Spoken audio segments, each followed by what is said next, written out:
Welcome to Kind Curiosity, where we explore those who have the audacity to be kind. My name is Felicia. Today, I have the pleasure of speaking with Melissa Scholfield. She is an executive and human resource consultant, a leadership and identity coach, facilitator, and a people and cultural champion. Melissa and I connected because her motto of, "Allow me to introduce myself. My name is Civility," speaks to the very nature of this podcast. So I wanted to dive deeper into who she is and why she chose that as her motto. Melissa, welcome to the podcast. Thank you. Thank you for having me, Felicia. Oh, thank you for taking the time out of your day, and I know you are busy. Before we get into your story, introduce yourself in your own words. Just Melissa and Scholfield, the culture change champion. That's who the CCC. That's how I Okay. I like that. CCC, Yes. Culture and Change Champion. champion. Yes. Tell me a little bit more about this Culture and Change Champion, because when you think about the climate that we're in today, Mhm. there seems to be a culture of not wanting to have an inclusive environment. So with you being a culture and change champion, how do you approach that when you're in a business or you're with coworkers who don't see things that way? They don't see inclusion as being something that's necessary. Well, first, I believe there's a misunderstanding of what Oh, inclusion is. okay. I think a lot of people just automatically equate inclusion to race, to Yes. disability, but it is all facets of everything. Is how you think, is even geographically where you're from, is everything, is your thought process, is everything that's inclusive. So, yes, of course, we know we have the Civil Rights Act of 1964. We have disability and the protected classes, but it's more to it than that. And I think once people can understand what it means, it's just on a larger scale to include everyone, they will think about it differently. As we all know, it's no secret, the administration and our new administration back in 2025, took out DE&I, and people were scared to talk about it. I remember just a personal experience. I remember in my corporation where I was director of HR, we had a huge plan of DE&I, and it was be for belonging as well. And my CEO, she was so upset because she wanted to continue to speak about it, but she was vastly afraid to continue to speak about it because I worked at a nonprofit and we received funding, federal funding. So because of the funding, she was just like, "Melissa, I really want to continue, but I just don't know what to do." And, I understood. And at that time, I just didn't want to say, well, this what inclusion means, because it was all the acronyms, involved, Mhm. as well. So, I think that's one thing. And just aside from being inclusive, which is completely important, it's just the kindness, just the simple respect in the workplace. It seems like it doesn't exist anymore. And I don't know if something has shifted after the pandemic, but it seems like there's been a major shift in how people feel in the workplace. And I've been in many organizations and being in human resources, being in senior leadership, I hear a lot of bad conversations. To be quite frank, appalled about some of the things I've heard, some of the experiences, the grievances that came my way or my team's way for how they've been treated in the workplace. Not that something that was done, it was how they were treated in the workplace. And I had a conversation with Dr. Handi Hartenthorpe. She is a Black woman who holds a PhD in the Netherlands. With her, it was the same conversation. We could not understand where all of a sudden people were okay with being rude. And that seems like that's what you're speaking to. Correct. That's exactly what I'm speaking to. Okay. So, of course, when people hear the word civility, they often think of manners or being nice. But me, being a curious person and an analyst by trade, I looked up the synonyms for civility. They are courtesy, manners, etiquette, politeness, and most important for me is kindness. What does civility mean to you, Melissa? It is creating and fostering that safe psychological atmosphere and respect. To me, that's the catalyst of civility, because you can't have a psychologically safe environment without respect, without inclusivity. Being empathetic All those things go into a psychologically safe environment. And if I create that environment, I can build trust. You can't build trust when you don't have respect. If you are really saying, I am civility, I'm going to encompass all those things. I'm going to be a servant leader. I'm going to be all those things. And I'm going to care when you say something. And I'm going to take my time to listen, not brush you off. And another thing about civility, and I speak about this a lot, I often say this: people are not check boxes. And employees will feel that. Oh, I'm just doing my little check-in for the day. I'm going to do my little hello for the day. But it's not authentic. So when we speak about civility, it has to be from authentic, genuine place that you really care. And the care and the kindness, it just doesn't exist. And, for me as a human resources professional, and I know HR gives a bad rap. It's just nature of the beast, oh, you HR, you get the side eye already just by saying the job title. But, I will say this very sternly. HR, it has the perception that it's just for the organization. I'm for everybody. And I'm for the organization, and I'm for the employees. I'm for everybody, from the janitor to the CEO. I am for every single person in that workplace. So if someone has an issue, absolutely my job is to eliminate risk for the organization. My job is to mitigate risk, absolutely. But I think sometimes when HR, and especially when decisions I've had made, may look like it's in the favor of the employee, it's not that. It's the right thing to do, and it protects everybody. But because the civility is not there, or we're given too many chances, that's the point of a performance improvement plan, to improve. It's like you put people on the plan so you can exit them out. That's not the goal of these performance management conversations. It is to give feedback to improve the behavior, not to, this is my paper trail, so I get the HR to get them out.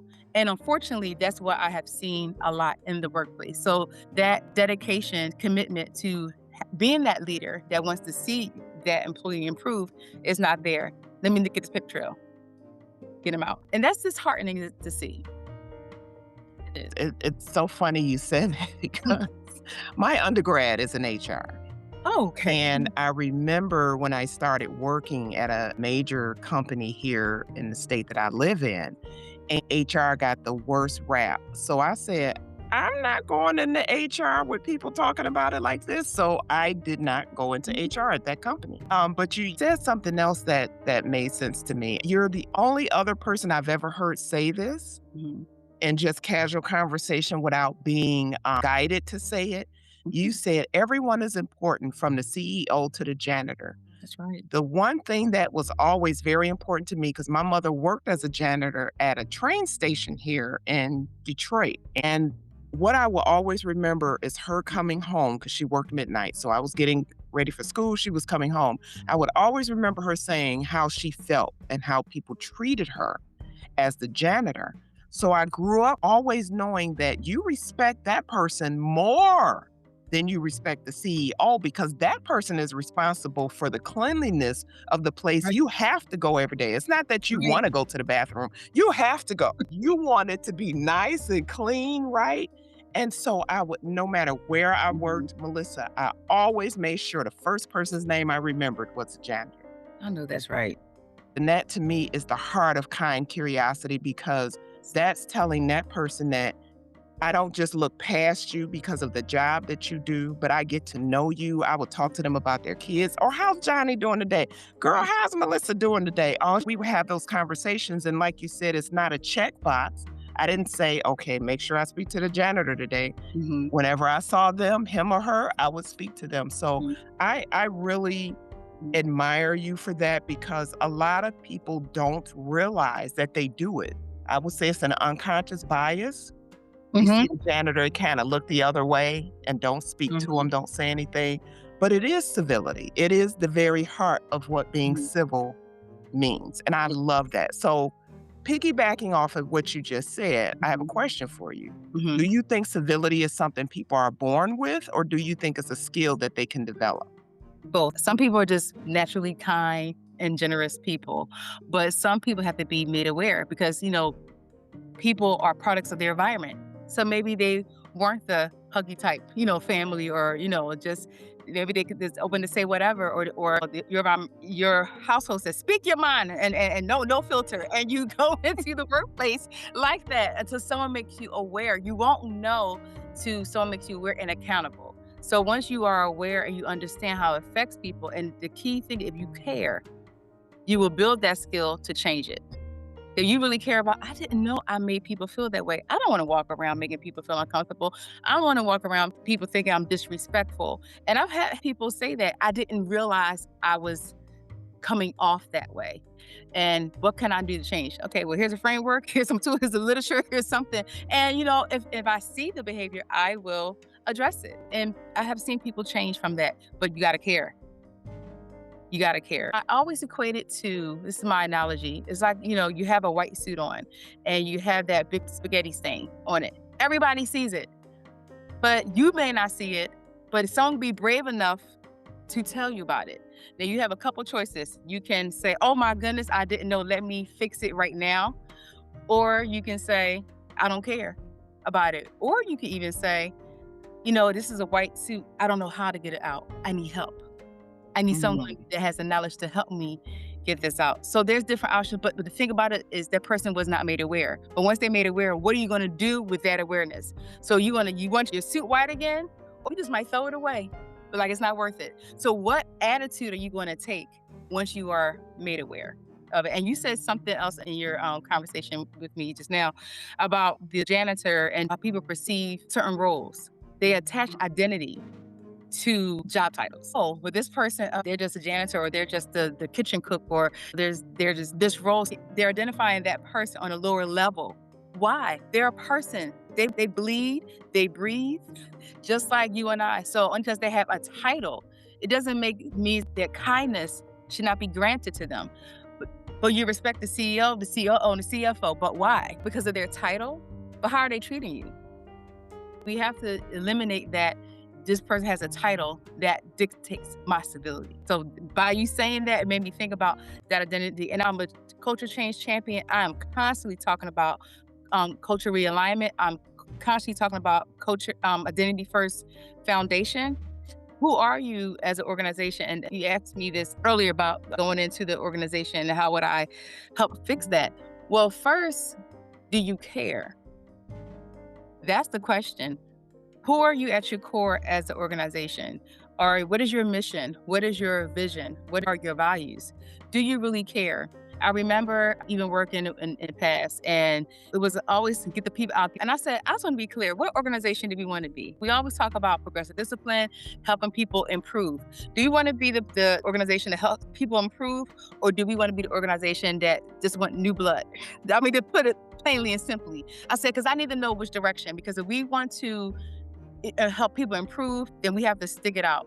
If we just have a lot of employees that's not cutting it and we need to, get new staff in, then that's okay too. But please give me which direction we're going to go in, because I need to know that we say that we are the organization that we want to help improve. We want to see people succeed. We want to see people at their best and progress. Well, guess what? We have to take the time and be respectful and take the time, make the time, and value that this action is valuable. And that's a part of civility as well. What are you valuing? Are you valuing this person? I just don't have time. This is my role. I just need someone that's a better fit. But are they a better fit, or is it you? I have a big problem with organizations where you have that person that's been there 20 years. They're bringing in great revenue. But losing more profit because everyone's leaving. They don't want to work with that person. So they're bringing in revenue, but you can't keep your staff. You got turnover, people are disgruntled, people leaving the organization, absenteeism, presenteeism. They're present, but they're not working.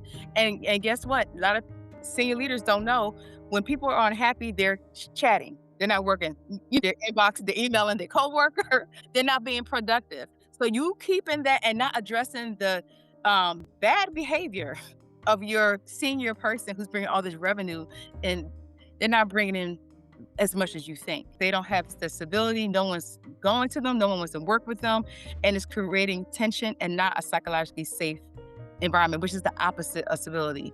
Accountability to me just doesn't exist in the workplace anymore. But you answered my question. So now I have follow-up questions. So Previously, you talked about the reputation of HR, and I told you my undergrad is in HR. What do you think HR can do to change that? Because even now, when I think about the role of HR, it's still to protect the company. So you said it's not just for the company, but how do you change that? Because Mhm. if I'm being written up, like you said, for performance improvement, Mhm. it used to be, and I'm not giving my age, it used to be when you were put on performance improvement, it was to improve you. Mhm. But now it's that steps to get you out the door. Right. So how can HR be that I'm there for the employees, but I'm also protecting the interests of the company? Mhm. Well, HR should communicate, one, I'm here, I'm protecting the company, I'm here for the employees, I'm here for HR does need to make clear my number one job is to mitigate risk. That's number one. But what that means, it doesn't always mean as executive leadership what you want me to do, because what you may want me to do may not be protecting the organization. You may think it is, but it just may not be. So when I give advice, when I, give policy, when I give employment law or advisory discussions to why this is not the best decision, try and listen. Now, it's hard with HR because sometimes we get directives and we just have to follow what was being brought down to us. And because we're the spokesperson, we're looked at as a bad guy because we are the deliverer of the information. A lot of times we do agree, but not in every single case. But that's just our job. We are the communication person. But I will say how to get rid of that stigmatism. I will tell you what I did. Um, I was there again for everyone. I remember one organization I went into when I first got there. I used to walk around in the morning, just say hi to everybody.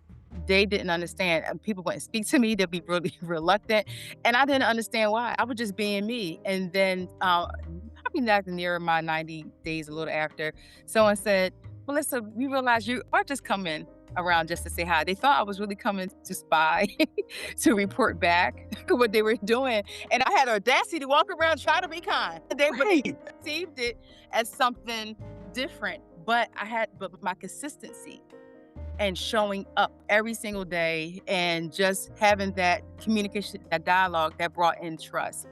And not just from employees and middle management, from senior leadership as well. So it was just from everybody. I had a holistic view of supporting. And still, what's the policy? We still gonna go by the policy. We still gonna listen. And even this employee, I'm gonna listen to you. May not go how you would like it for it to go, but I'm gonna listen to you. I'm gonna value your feedback, and I'm gonna communicate with you why it may not go that direction. So employees, they may say, well, I didn't get my way, or, didn't go how I anticipated, but HR spoke to me and they explained it. A lot of times things are just dictated and directed. And I will be honest, it takes a lot more time to have those conversations. It takes a lot more time to have a town hall. It takes a lot more time to coach and have one-to-ones. But what you get in an engaged environment, environment of civility and higher morale. That's the outcome of it. Uh, oh my gosh, you spoke to my heart. It made me think of a quote. I think it was by Maya Angelou, and I'll correct it if I'm wrong, but it says, "People may forget what you say to them, but they'll never forget how you made them feel." Ooh, that is so true.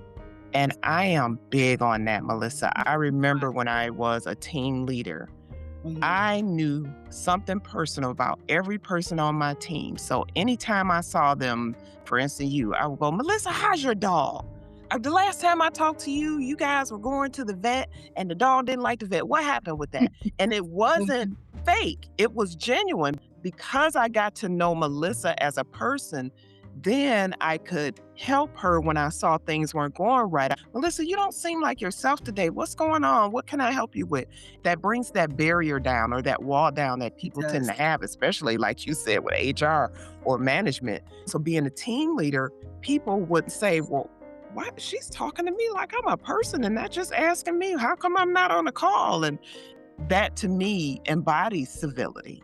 It So does. when you said that, I'm thinking, oh my gosh, and it made me think, Melissa, because my slogan of have the audacity to be kind, which you embody like wholeheartedly. My have the audacity to be kind Yes. came from one of my favorite quotes, and it was by John F. Kennedy. In his 1961 inaugural address, he said, "So let us begin anew, remembering on both sides that civility is not a sign of weakness, and sincerity is always subject to proof. Let us never negotiate out of fear, but let us never fear to negotiate, end quote.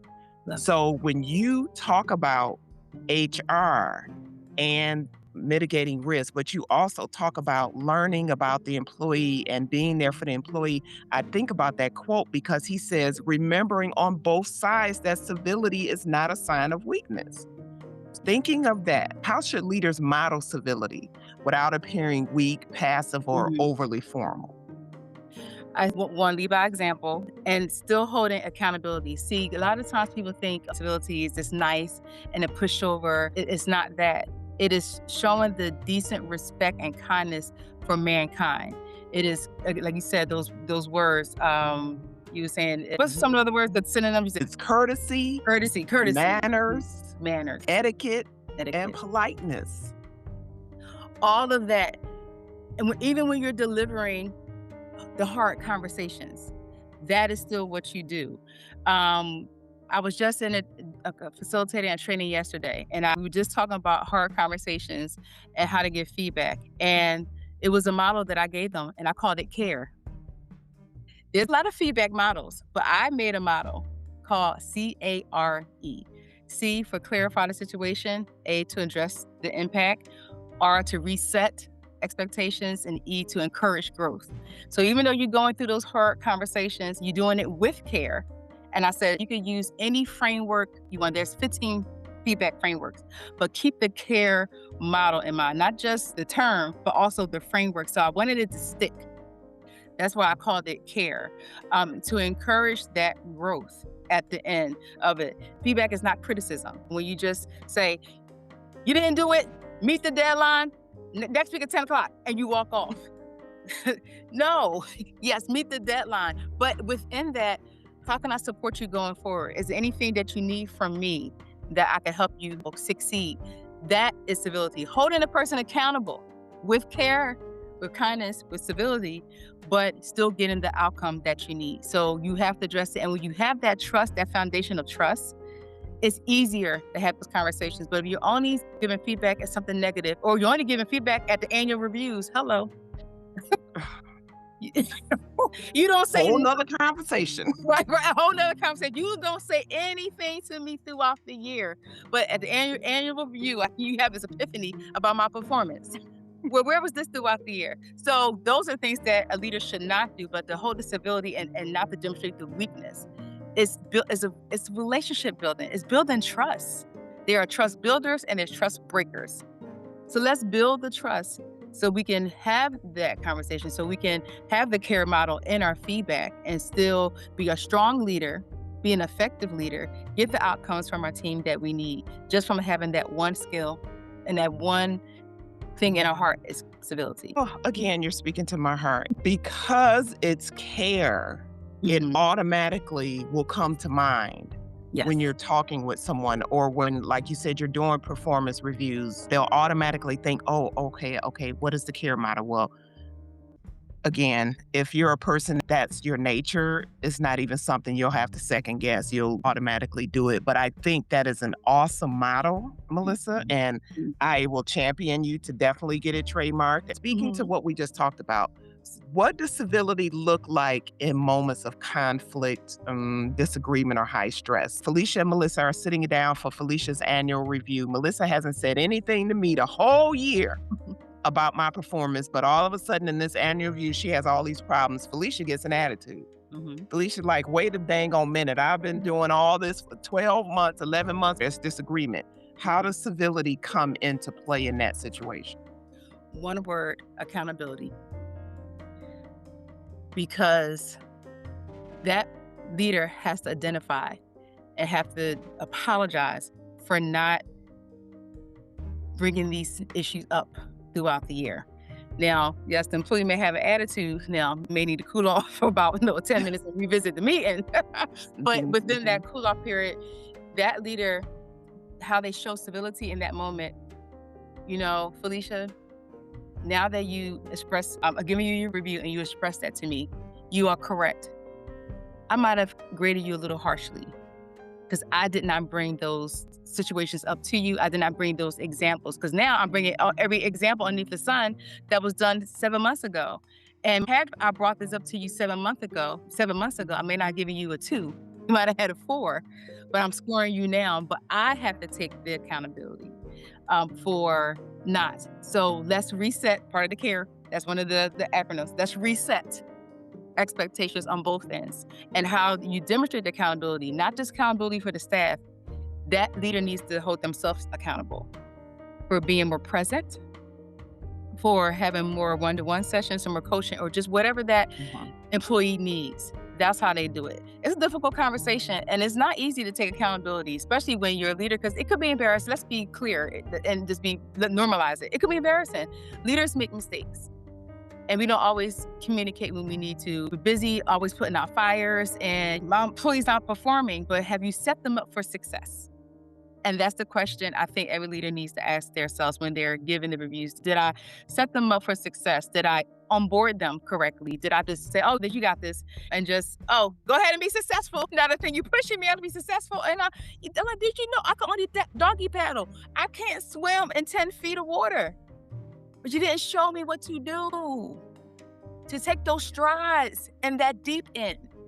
And now I'm held accountable because all I knew how to do was doggy paddle, and I'm drowning. Yes. It's so funny you said swim, because my husband said the way he was taught how to swim, his father just threw him in the pool and said, figure it out. Everybody doesn't figure it out. That's the bad part. Everyone does not figure it out. And they're trying to answer your question, how in those situations, those hard conversations, like I said, that one word, accountability. And reset, right? And reset, yes. I love that. So that takes me back. I had a director who called me into his office one day, and it was because I had made a mistake in programming. I was programming our rate table for the next quarter of rates for our small businesses. And I made a mistake. It went live. I fixed it, but I didn't tell him about it. So he called me into the office because someone else in a different department caught it. And he said, Felicia, I don't ever want you to be scared to make a mistake. He said, but what I want you to do is when you do it, tell me about it. So when I'm approached, I can defend you.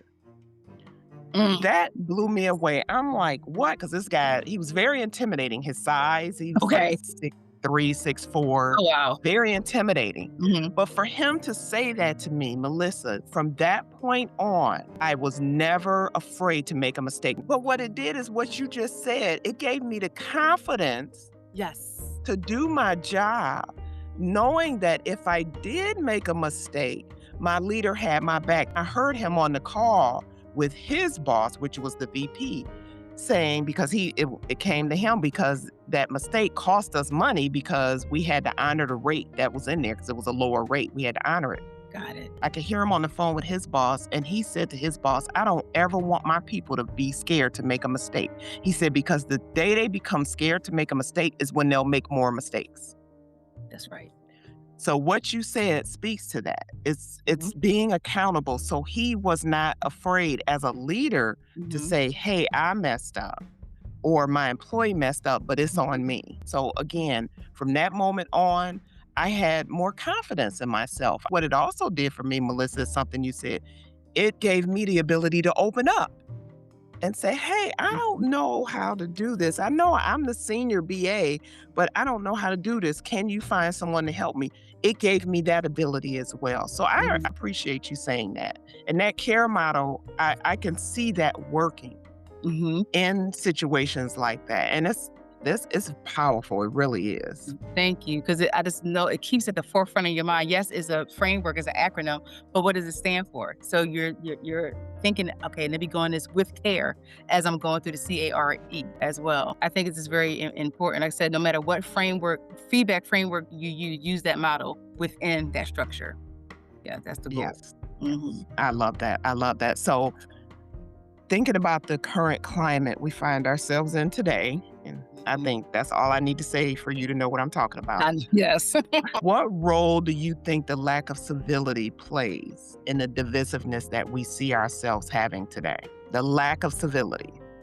because there isn't any. You Yeah. mentioned starting off how Mhm. you now see how people are comfortable with being rude and being Right. nasty in the workplace, of Yeah. all places. Well, the lack of it was before we got on this call, I researched and I found that organizations are losing $2 billion daily for the lack of civility because it's because of the disengagement Yes. and the lack of productivity. That's what the lack of it. That's what is ultimately. That's what it's doing. It's costing organizations. People are not happy. They're disengaged, and not only that. Let's take it a step further. And when you're disengaged, you feel burnout. You have mental health issues.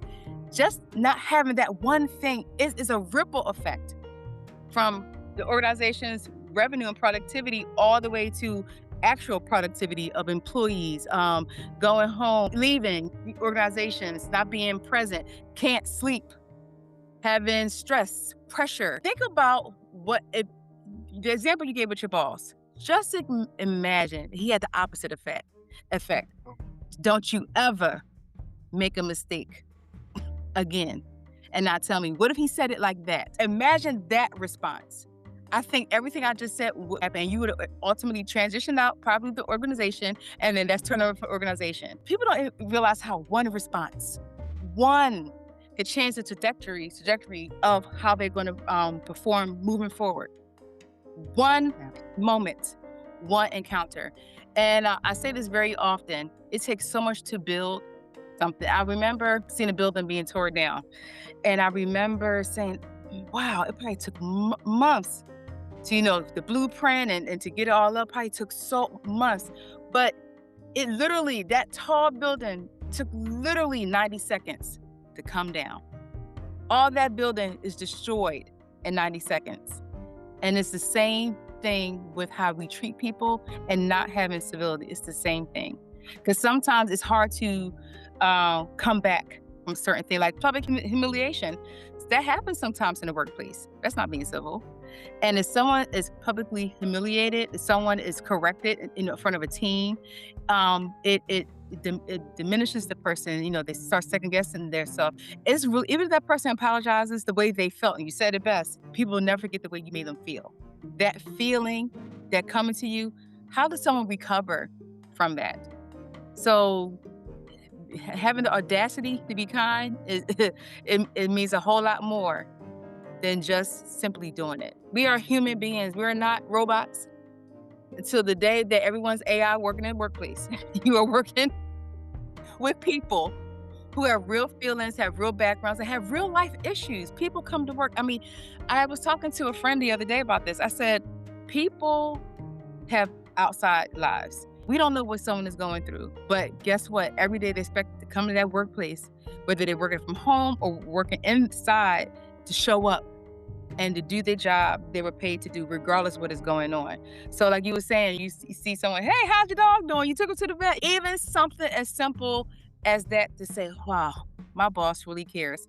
And they could push through just a little bit to get that work done in spite of what's going on. And sometimes people are going through things so much that it's affecting their work. But as a supervisor, I noticed that you're not yourself today. Let's have a pulse check.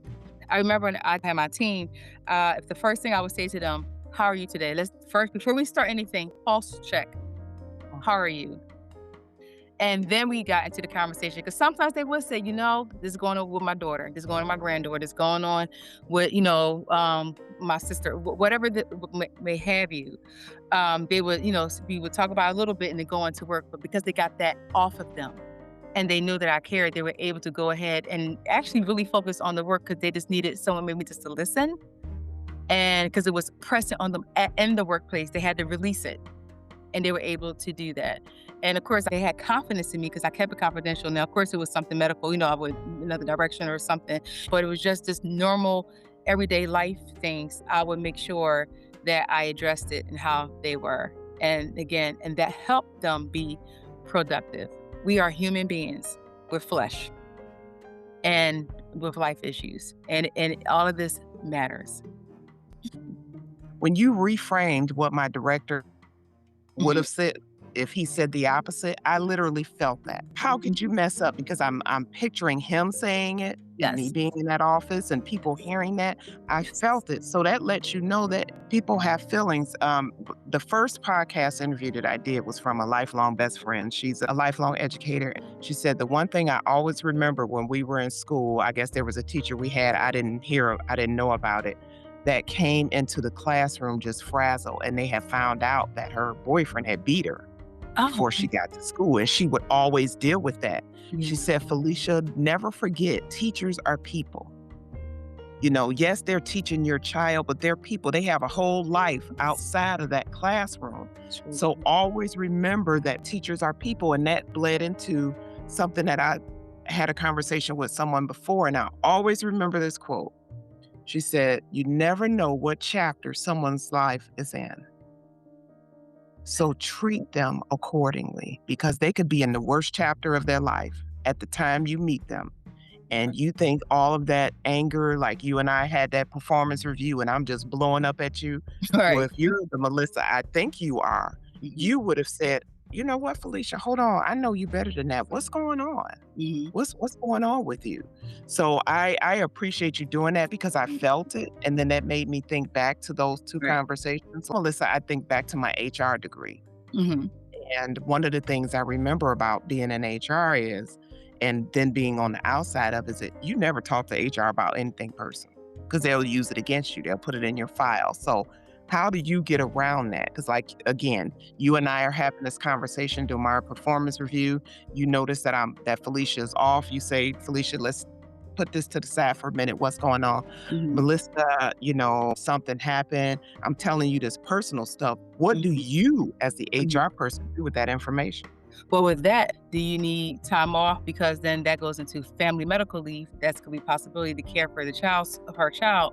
So then we have an employment law aspect to it. So I'm gonna listen to it, but I'm also going to support you as your supervisor, but also going to say, I know there's employment law, there's an act that protects you while you support your child, because some people just keep working and don't know. They don't know about family medical leave or disability. I mean, it's not their role, but when HR we hear it, that's how we support the person. And even if they don't qualify, because there's stipulations around that, you have to be employed a year and all of that. But if they're not, is there something that we could do temporarily if you need it? Because if you're not performing at work, if your mind is with home with your child, that's maybe where you need to be. So let's see if you have any sick time left. Do you have, what kind of PTO do you have? What will this look like to help you as you navigate this? Because they're working, but they're not there. So my goal would be, what could we do? And let's see what you qualify for. And so you'd be able to support your child. Mhm. I love that because being on both sides of the HR Hmm. spectrum, I remember having to have that conversation with someone when someone in their family was ill. But Hmm. then I remember working for a supervisor or management that didn't give a damn. Mm. And I kept all that inside when I knew from my background that I had the right to have that time, but I knew that they would use it against me. Mm. So it's that civility that you're Yes. talking about. Like, Hmm. let me introduce myself. My name is Civility. Where did it go? Why did it leave the room? Why am I looking around and Civility is not in attendance in this meeting? Right. But But I should say what normally is. Allow me to introduce myself. My name is ignorance. My name is micromanager. My name is I'm gonna do what I want to do. My name is authority. That's what they're getting. But no, they don't get civility. That's why I want to say, allow me to introduce myself. This is what civility looks like. I don't think that's what people are introduced to any longer in the workplace. I love that. I love that. I left the corporate world and I work from home, so I haven't been in the office in a while. Okay. But I've heard from my daughters how it has changed, how people are comfortable with just saying whatever they want to say. So, what is HR's role in that? If we're in this meeting again, Melissa, Mhm. Felicia, and you see I'm visibly upset, and I want to talk to you, but the person that is giving me the problems is my director or the VP, or it's a manager who's friends with the director and the VP. Why do you feel like you're okay with being nasty and rude? Because you go golfing with the VP and the director all the time, so I can't go to them. So Right. what do you do as the HR person if I come to you and say, Melissa, I'm just struggling with this manager. She's Mhm. nasty. She's rude. She doesn't treat me well. I don't want to go to the director because they're pals. I don't want to go to the VP because they're Right. pals. What do you do in that instance? It has to be a meeting where I'm the arbitrator of that meeting and trying to get to the bottom of it. Of course, that employee does not feel comfortable at all to have a conversation. So what can I do to facilitate this conversation? Again, maybe the supervisor's doing it on purpose, maybe not. Maybe they have their own things going on and it's showing up at work. It could be something that the employee's used to. It could be something new. We don't know. But, let's walk through the facts, not feelings, because because I know feelings and emotions, they're very subjective, how people perceive them. So let's go with the facts. The fact is you've raised your voice. The fact is you said this and this type of tone because you did. It's a fact, you did. And the question is, can you acknowledge that you raised your voice? Because your voice is elevated. I mean, you can't deny that. And it was in a tone. And a person can say yes or no. They can take accountability or not. And then sometimes people don't take accountability. I don't know what they're talking about. I'm imagining that they need to perform better. And then at that point, maybe not that meeting, it could be a follow-up meeting, but then I may have two separate meetings because as the HR leader, it's my role to resolve the conflict. So I maybe speak to that leader by themselves because I don't want to correct in front of an employee. So I would have a separate conversation and give guidance on how to reset the relationship. And it may take time. But again, without the accountability and the consistency, because you can't be accountable and go back. You got to be accountable and change. Mhm. But if a person doesn't recognize, that's the whole thing. If they don't, and I know I said accountability a million times, but I say it constantly because that's where the change comes from. That's where the transparency, be transparent about what's going on. You make a mistake, be transparent about it and explain, be communicative about the situation. I remember I had a team meeting one time and I should have gave them information, especially being HR, something they should have known way before I gave it to them. And I went in that meeting and I said, everyone, I apologize. I should have gave this information to you 2 weeks ago. And I said, as you know, I've been extremely busy, no excuse, but I've been busy in meetings and doing this and doing that. And they all said, Melissa, we know and we see, and it's all right. And I couldn't believe my team had so much grace with me because I can't remember what it was, but I really was should have let them know way before I did, especially like I said, as the HR department. But I think because of the trust and relationship I had with them, but I think by me just coming to them and say, I apologize. I know what I should have done, but this is the reason why, no excuse. And when I said, I didn't hear about it again. I didn't hear, from my boss, someone reported me. I didn't hear any of that. They literally gave me that grace and they said it was all right and we moved on from it. Oh, And- I love that. Oh, okay. We're gonna have to have a second podcast interview, right? I'm Okay. just telling you now. Yes. No, Yes, yeah, ma'am. yeah, I am telling you. Yes, What is ma'am. what is the line from this movie? I won't say it is what it is, but the Mhm. second one is out now. It goes, Okay. no, no, that wasn't a question. I'm telling you, we're gonna have another podcast interview. I love it, and I'm looking forward to it. Oh, Yes, because you are giving me so much material. And what you made me think of in that example that you gave with the employees was a manager that I had. Her aura is so awesome that we are friends to this day. We don't even work together anymore, but we're friends to this day. We celebrate each other's birthdays, our husband's birthdays, and everything. I remember us being in a meeting. We had daily team meetings. She came in that meeting. She was hot. Melissa, I mean hot. We had never seen her like this before. She's we're all sitting there, because this is we're all working from home. So we're all in the meeting and nobody's saying anything. We're all eyes wide open. Mhm. But we're secretly slacking each other like, oh shoot, we messed up. Oh shoot, we messed up. No one ever said, why did you talk to us like that? Because she never did. Oh. Because she was always civil. She was always kind. So when she went off, then we knew we messed up. So when she finished, the first thing she said was, I am so sorry. And we all said, no, no, no, don't apologize. You were Mm, right. We did mess up. We did do that because she created that environment to where it was okay. Because, and the one thing yes. we told her, we had to always tell her, if you were a man, you wouldn't have apologized. And she said, you know what? You're right. Well, Mhm. I'm sorry.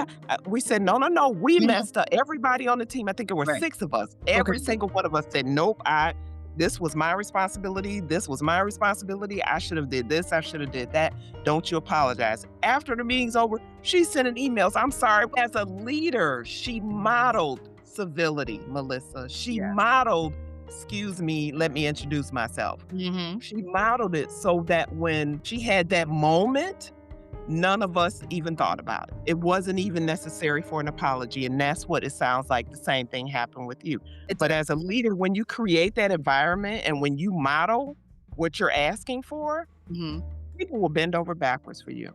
It will. So I love that you told me that story. I love that.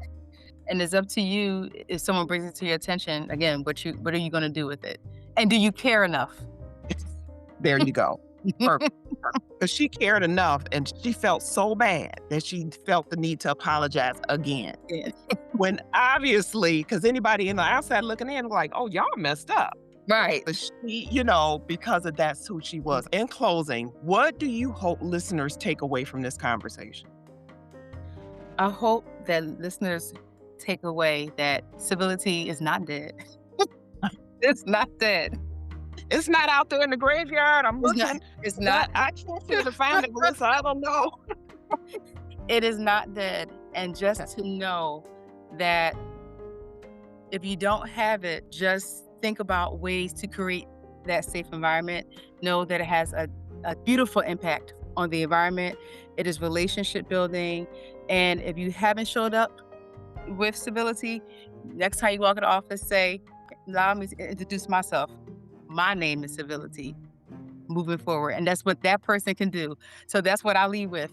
If you don't have it, introduce yourself as civility. And they will see a brand new team, a brand new outcome, and a brand new source of purpose-driven productivity. I love it. I love it. So it sounds like the message is be civil and expect civility. If someone remembers one thing from this conversation, what should it be? One thing, and we didn't talk about this, how would you want someone to address you? You're addressing people, but think about it. How would you want someone to speak to you in your time of need, in your time of that you made an error? How would you like to be approached? So think about, take this, I want people to take that away. Through all the busyness, the pressure, the deadlines throughout the day, and I know they're there, but how would I want someone to be civil to me? How would I want that to be? And how can I give that? What I desire, how can I give that to my fellow man? That sounds like to me, Melissa, the golden rule reimagined. Treat others how you want to be treated. Absolutely. I was had to say that before you go, or before you before you do all of that, pause. How would I want that to be? That pause is so important. I'm Mhm. learning that too. And that's with everything. If you're going to buy something, if you're going to yell at someone, pause, take a deep breath, and think about it. Think about it. Think about it. Think about I love that. Melissa, again, we're going to be back it. because Okay. this whole HR thing is something that I think in the times that we're in needs to be reimagined, Melissa. It does. Because again, like I told you, the reason I stopped because it was the perception of Yes. it's only for the company and not for the Mhm. employees. Not trying to give anybody any free advertisement, but we're on this platform and I Yeah. can feel the genuineness of you. I know where that motto came from, and it's because that's deep in you. You embody civility, so you want to see it in others. Absolutely. And it matters. Why? Because people matter. Thank you so much. Thank you so much for taking the time to speak with me today on the podcast. First of all, good luck with your trademark. Thank you. Thank And you. my hope is that civility and having the audacity to be kind become the rule and not the exception. Mm, yes. Yes. So it sounds like I got an agreement on that one. Oh, yes.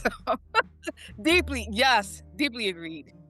Okay, we gonna work together on this. I Well, am thank you definitely looking forward to talking with you more because so this is a much. subject that I know, I'm not gonna say I think, I know we need more of because we know Yeah, it is no longer in the room. Civility is right. outside walking around along with kind curiosity. They're all outside. Yes, They're not even present abs in the meeting anymore. We can't absolutely. have that. And that's why I was so eager when we were gonna connect. I was so eager because when I saw the audacity to be kind, it hit straight to my heart. I said, "Oh, she and I have to connect." And then when we start inboxing, I said, "Can we just have a conversation?" I didn't want to do the inbox thing because I was just so impressed and enthralled by that. And I just love it. So we have to do something together. Well, I don't know what it is, but something. So for the audience, I'm looking at her LinkedIn now. Here's her post. It Mhm. says, it's a quote, never become so attached to your title that you feel entitled to treat people like they are untitled. Love it. Melissa, again, thank you. To my audience, do you think having civility can bring us back to a place of kindness and peace? Thank you for allowing me to occupy space in your day. If this episode resonated with you, please like, subscribe, and share and click the notification button so that you don't miss a single episode. And please have the audacity to be kind. Until next time.